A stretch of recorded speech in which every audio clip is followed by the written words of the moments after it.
Ya, Masya Allah. Dan ketika berdagang, itu Nabi itu kalau dagang gak pernah kembali modal, Pak. Gak pernah kembali modal, kembali untung. Untung lagi, untung lagi, untung lagi. Dan bukan cuma untung, yang berdagang dengan beliau, yang membeli, itu senang.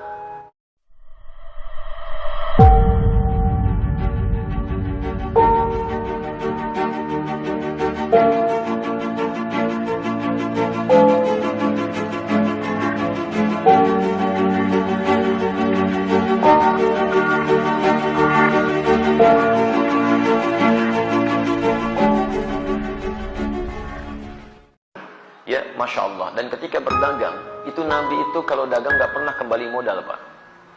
Gak pernah kembali modal, kembali untung. Untung lagi, untung lagi, untung lagi.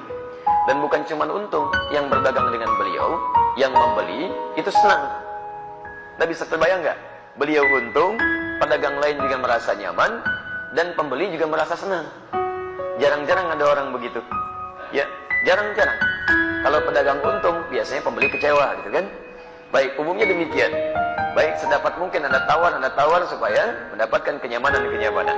Tapi kalau pembeli untung, pedagang kecewa. Silakan cek, pembeli misalnya nawarnya kebangetan. Sudah beda 50 pun nggak dilepas juga, gitu kan? Baik, nah di sini menarik ini. Nabi itu kalau berjualan, pembeli senang, beliau untung. Sehingga semua orang tidak dirugikan dalam hal ini. Dan hebatnya nanti konsep dagangnya Nabi SAW, ketika diajarkan pada para sahabat, itu Masya Allah, tidak ada di antara mereka yang juga kembali modal. Semuanya untung. Untung semuanya. Silakan Anda lihat.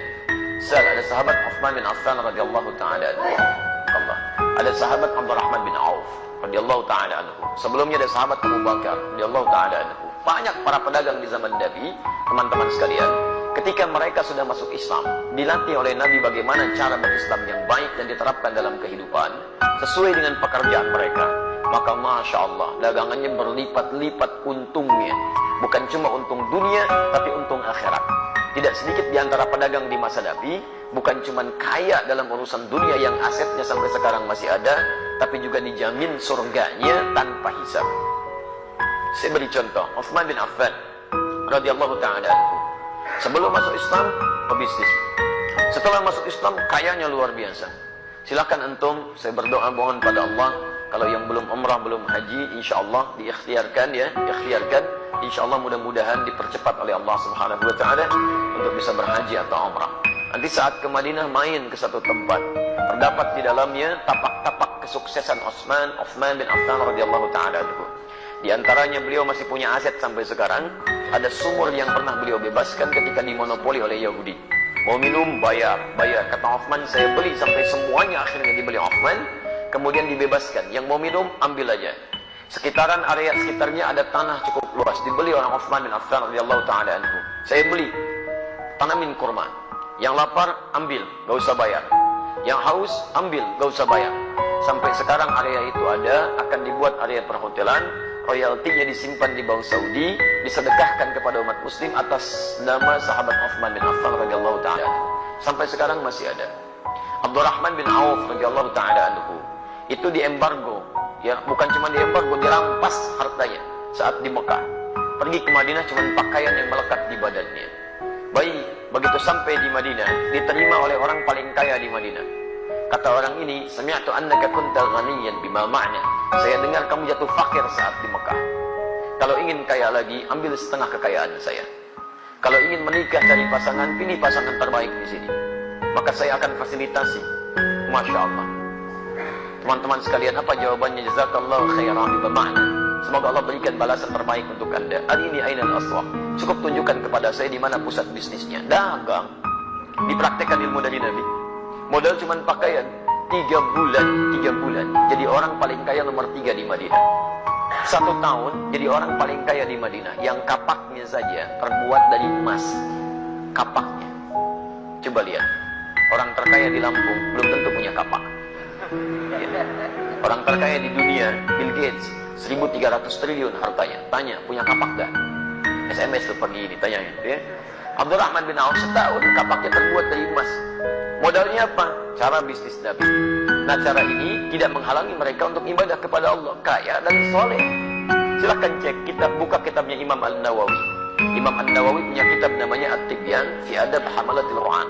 Lihat versi Arabnya cetakan Darul Kutub Al-Islamiyah. Warnanya merah marun.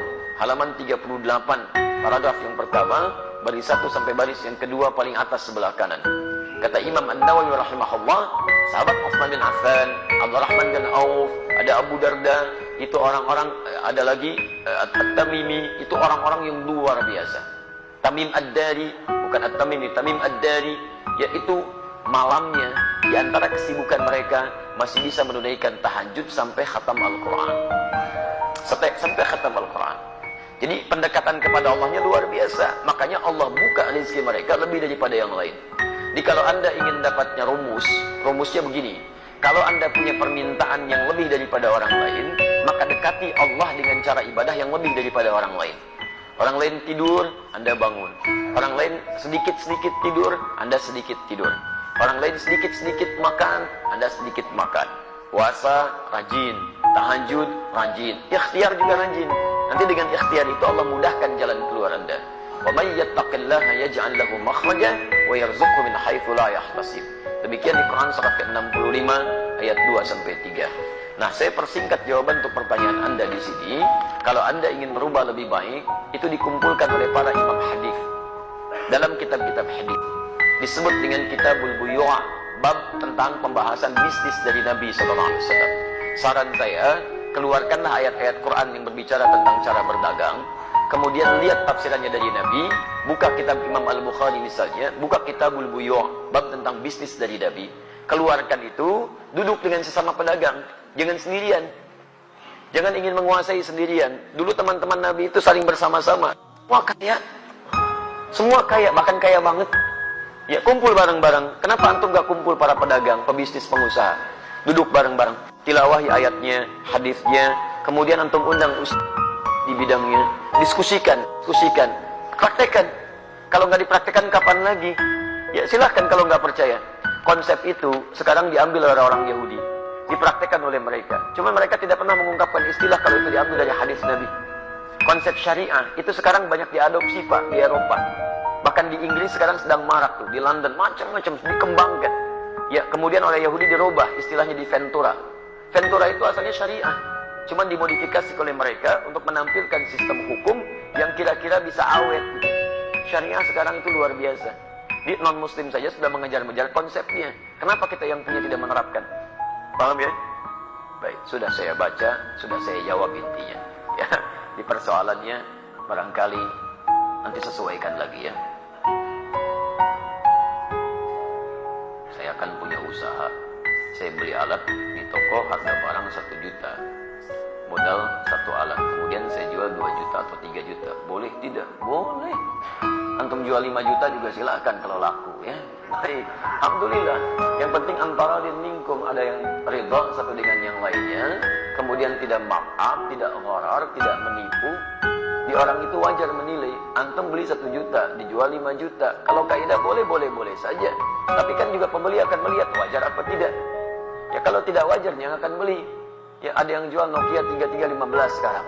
Misal, dijual 10 juta. Ada yang beli nggak? Nggak ada. Modal antum cuma 100 ribu dijual 10 juta gitu kan. Nggak akan ada yang beli. Jadi kalau misalnya antum ingin jualan seperti ini boleh saja. Lihat batas kewajaran, jangan menipu, jangan ada gharar. Kemudian yang paling penting juga hindari hal-hal yang dilarang seperti riba dan sebagainya.